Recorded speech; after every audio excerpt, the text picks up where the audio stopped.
friends, welcome back to my channel. Today I have for you some neutral fall decor that I hope you will love. Let's go ahead and get started. DIY number 1. I took this empty pillowcase. You can purchase it literally everywhere in any craft store. This one has a zipper. I love those because they're so convenient.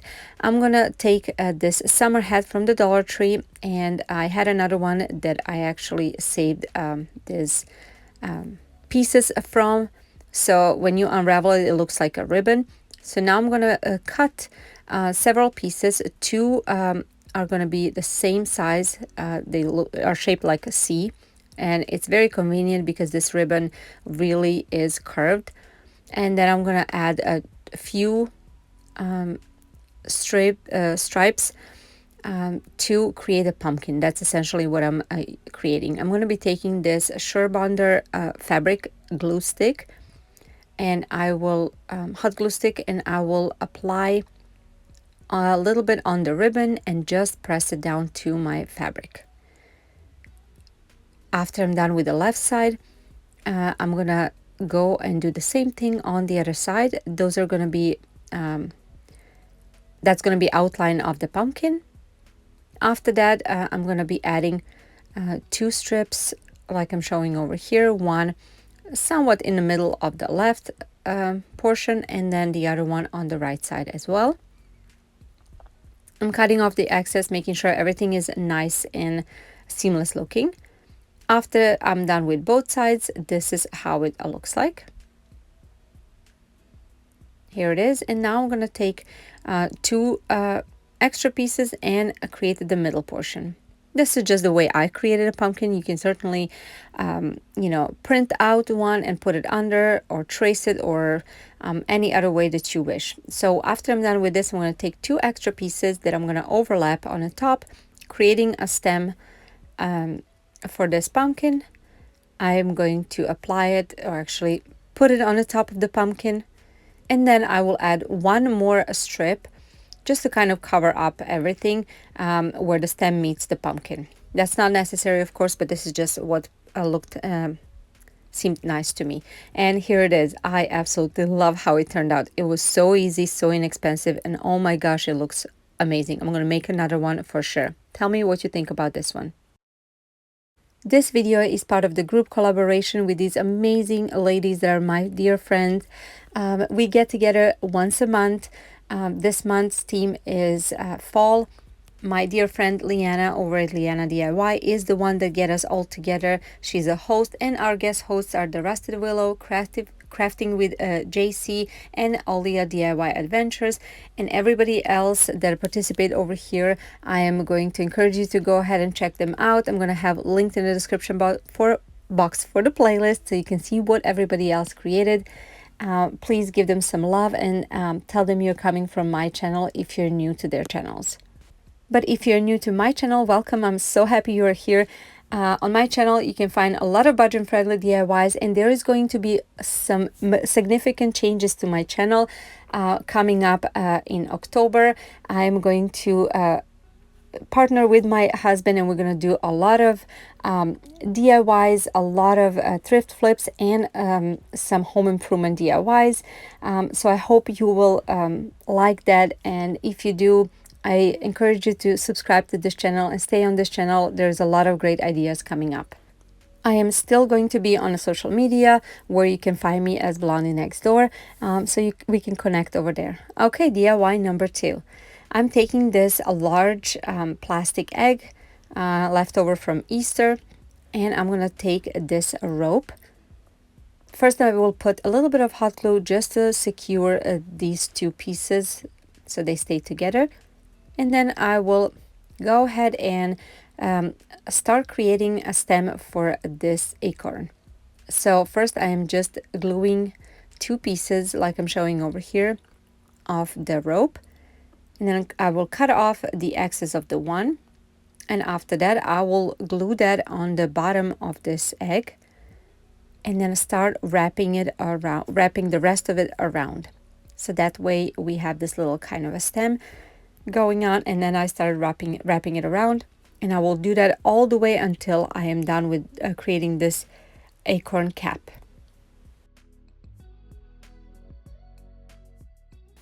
When I was done, this is how it looks like. Already looks like Acorn, right? Okay, now I will take this packing paper and I cut out strips out of it, and I will use a Mod Podge to apply to the red portion of the egg, so plastic. So I put a layer of Mod Podge, then I put the paper, and then layer of Mod Podge on top. And I layered a lot of them until all the plastic is covered, and I was happy with the texture. I was trying to make the paper go just one direction because, you know, Acorn has those little kind of line looking grooves, let's say, and I wanted this to mimic it. So after everything was done, I am drying it with the heat gun. And then next I created this paint using all three of these paints, so gray, white, and this tan color of paint, and I was using baking soda to create this texture. After that, I am using just a chippy brush, and first I am just going on a dabbing motion, just applying one good layer of this paint. And after that, I dried it just a little bit, and when it's still tacky, I am going with another layer, just pulling it in a left right motion or up and down motion, creating those little lines. And I really like how textured it looked like. After everything was dried, you can see over here how beautiful it looks like. So after that portion is done, I'm using the same paint, and I'm using the same chippy brush, but I am not going heavy on the cap because I wanted those ridges from the cord to show through. And here it is when it was done. Now I am taking the, I believe it's mineral paint by Waverly, but really you can use any paint that you want, anything that suits your decor. And I am dry brushing this acorn, just the bottom portion of it. So after I'm done with that, I am dabbing it a little bit. I just wanted to create a different texture of this because I wanted it to look natural, realistic looking, but also to look like it's made out of stone. Hope that makes sense, but you will see at the end. Now that I'm done with this, I am gonna go and take this brown paint, and then I will dab on the cap of the acorn, just here and there. Again, I wanted to make it look realistic, so nothing is really perfect in nature, but it looks beautiful. So after I'm done with that, here it is. I love how this turned out. I'm so excited to hear what you guys think. Let me in the comments down below.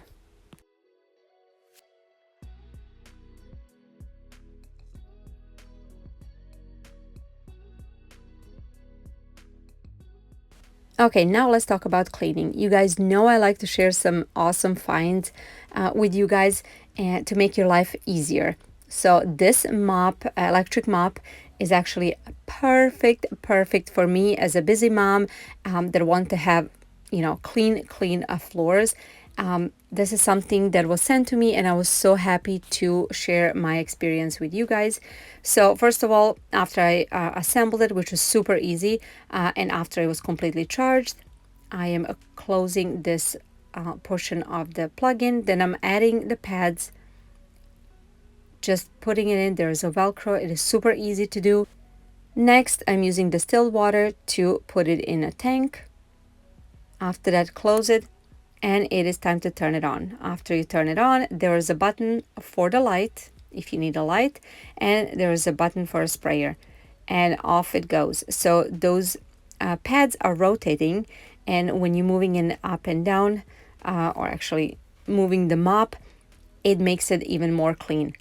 I absolutely love this, guys. So I consider myself a clean person, and I tried several different mops, everything from sweeper to O-Cedar, and to be honest, nothing really made me happy because afterwards, if I take a paper towel and try to clean it, the floors, it still looked kind of dirty, and I didn't like that.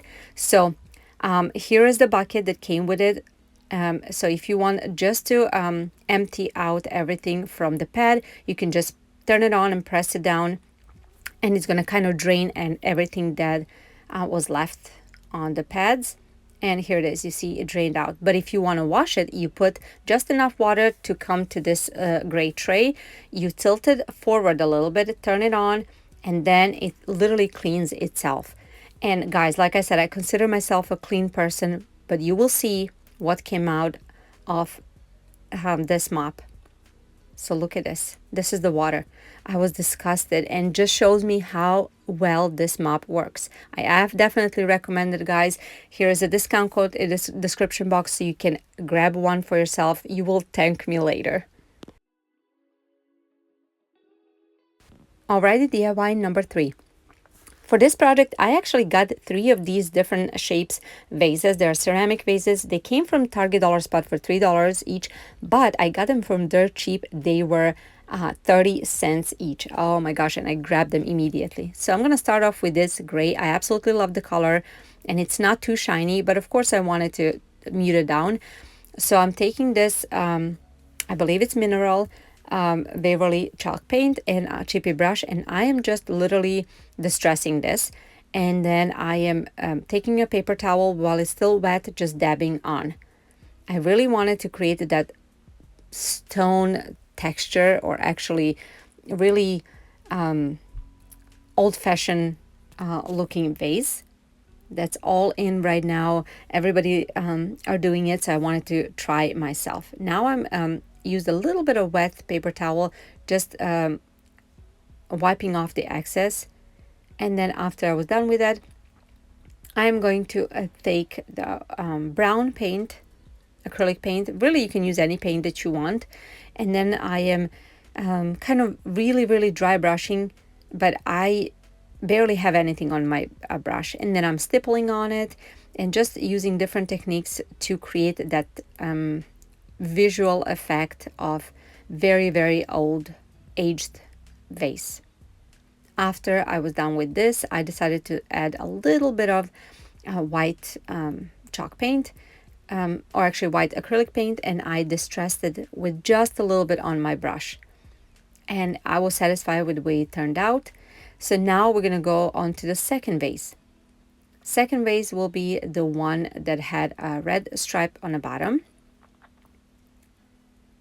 Here it is. And then I didn't want to do too much with this one, so I took white Adirondack chalk paint by Folkart, and then I'm using the same brush I used in my the previous vase, so it has a leftover of that darker paint, and when I'm dry brushing this, it leaves that pigment underneath, which is perfect for what I'm going for. You can see over here it really mixes with that white that I'm using now and gives a beautiful shades of different colors. And then I am going to go ahead and get gray chalk paint by Martha Stewart, and I will distress more the bottom to cover up still that stripe, but also I wanted it to look more aged on the bottom and create that kind of not really ombre effect, but you can see over here just really looking old. Okay, on to the third one. This one, of course, I didn't want to leave those flowers on, and I'm mixing this tan milk paint and a white paint, acrylic paint, and of course baking soda, and I'm using the same brush again, and I am just stippling on it. I am creating a thick layer of this baking soda paint, and after I was done with this, I am going to dry it with my heat gun, but I put it on a lowest setting, no heat setting. After it was done, this is how it looks like. Then I added a little more white paint to create that shade, different shade, and I am just stippling on, stippling. When I'm done with that, I am going and creating a little, as you can see over here, upward, downward motion. So just different techniques to create different texture on this vase. After all this was dried, I decided to, here it is, this is how it looks like. I hope it looks so beautiful. I decided to take a brown paint mixed with this gray paint that I used earlier, And I'm just literally dry brushing here and there, creating again that dirty aged look. And after that, this one will be completed as well. And I will show you all three how they look like. I think they all look so beautiful. I am so into this aged looking, stone looking vases and decor in general. I think I'm going to do more of these when I find some good thrift finds. And I wanted to hear from you guys. Would you try these techniques? There's so many out there on YouTube. So many creators are trying different techniques. These are the ones that I tried so far, but I think all of them gave such a beautiful results and I cannot be happier. Tell me what you think about these guys. Tell me what you think about all the projects that I created today. Which one was your favorite?